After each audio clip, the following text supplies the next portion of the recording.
Salut les accro-foot comme moi, ravi de vous retrouver. Mais les gars, jusqu'où ira cette équipe du Nigeria? Personnellement, c'est la question qui me taraude l'esprit depuis cet après-midi parce que je faisais partie de ces gens-là qui disaient que cette équipe du Nigeria n'ira nulle part dans cette compétition.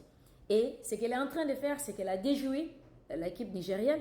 Elle a déjoué vraiment tous les pronostics parce que sur pas mal de plateaux TV également où les professionnels du football parlaient, personne ne voyait cette équipe du Nigeria venir ou en tout cas terminer dans le dernier carré, les gars. Il faut quand même que l'on se dise la vérité.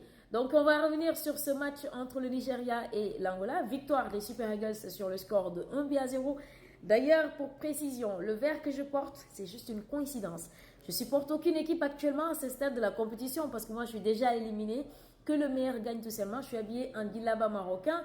Et j'aimerais bien que vous me le dites en commentaire. Vous me préférez un t-shirt casquette ou un djellaba tout simplement. Alors, donc on va revenir sur ce match. Victoire très importante du Nigeria face à l'Angola sur le score de 1-0. Un but marqué par Lookman. Lookman, c'est vraiment aujourd'hui l'homme fort de cette équipe nigérienne. Et très sincèrement, les gars, cette équipe du Nigeria, à ce stade de la compétition, tout est possible. Tout est possible. C'est comme le disait la fois dernière Kabadiara quand la Guinée s'est qualifiée pour les quarts de finale. Qu'actuellement, ils n'ont plus peur de rien. Que tout est possible. Ils vont tout mettre en œuvre pour aller le plus loin possible. Je pense que cette équipe du Nigeria également, quand elle est sortie de cette poule, elle s'est dit, et surtout avec l'élimination des plus grands favoris, je peux dire que le Nigeria était considéré peut-être comme un outsider. Et aujourd'hui, elle est en train, je le dis bien, elle est en train vraiment de déjouer tous les pronostics. Actuellement, je supporte aucune équipe. Que le meilleur gagne, mais les jeux que je vois les Nigériens faire en huitième de finale et en quart de finale aujourd'hui, les gars, c'est un jeu tactique, c'est un schéma tactique respecté à la lettre. Quand je dis à la lettre, c'est à la lettre. Mais ce qui me plaît surtout dans cette équipe nigérienne, c'est la discipline tactique. La discipline tactique, c'est quelque chose de très important. Les gens disaient que, personnellement, je vais le dire et je le répète parce que le problème de cette équipe nigérienne, c'était la défense. Et aujourd'hui, elle a tout. Le maillon faible de cette équipe du Nigeria, on pouvait dire que c'était la défense.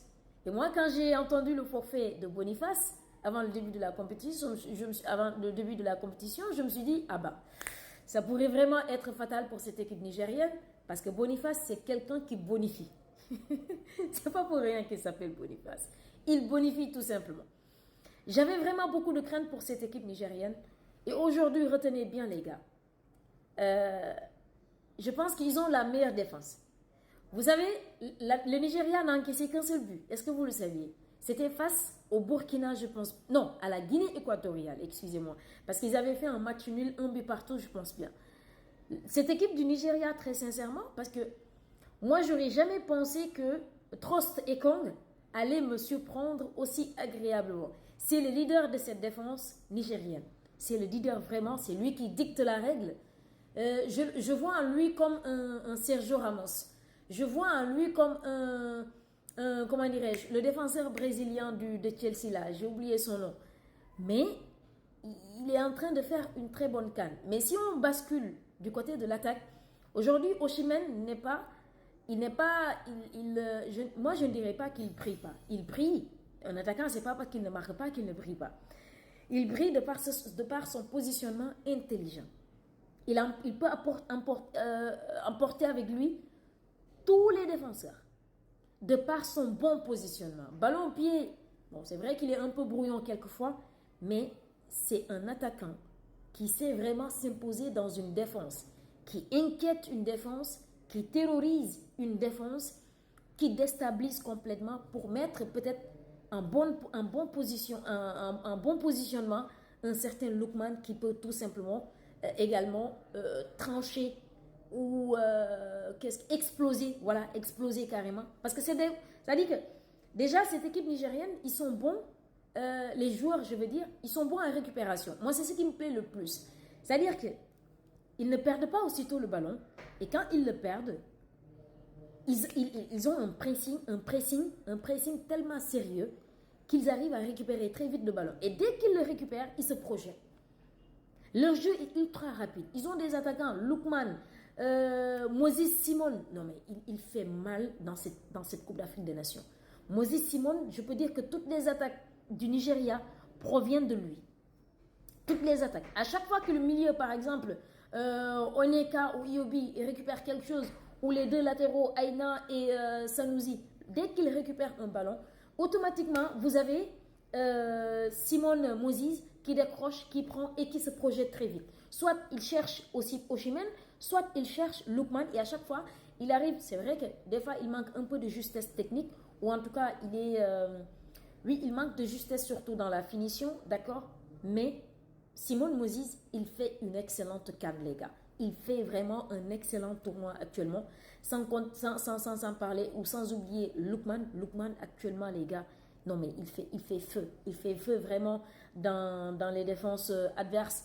Aujourd'hui, c'est lui, pendant les huitièmes de finale, c'est lui qui a marqué les deux buts du Nigeria. Et aujourd'hui, c'est lui encore qui marque ce but à la 41e minute de jeu, ce but victorieux qui permet au Nigeria de se qualifier en demi-finale. Et ils auront donc le vainqueur entre de l'affiche, autant pour moi, entre l'Afrique du Sud et le Cap-Vert. Non mais, je peux dire que le chemin il est bien tracé pour cette équipe nigérienne, les gars. On en reparlera sûrement. On en reparlera parce que de toute façon, actuellement, il est interdit vraiment de donner des pronostics.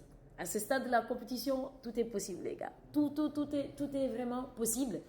Cette équipe de l'Angola, elle n'a pas démérité parce que à la 59e minute de jeu, ils avaient vraiment la possibilité de marquer ce but égalisateur, mais malheureusement, ils le ratent et c'était vraiment le but égalisateur. À la 74e minute de jeu, Osimhen a eu également à marquer de la tête. Vous voyez ce que je vous dis d'Osimhen, mais malheureusement, il était hors jeu. Il était beaucoup plus avancé que la défense angolaise. Bravo en tout cas à cette équipe angolaise également, qui n'a pas du tout démérité, qui a montré de très bonnes choses dans cette compétition, surtout au niveau de l'attaque. Gelson, Mabululu et Gilberto. Aujourd'hui, c'était pas leur jour parce qu'il y avait un schéma tactique bien orchestré et bien respecté de la part de ces Nigériens, de ces Super Eagles.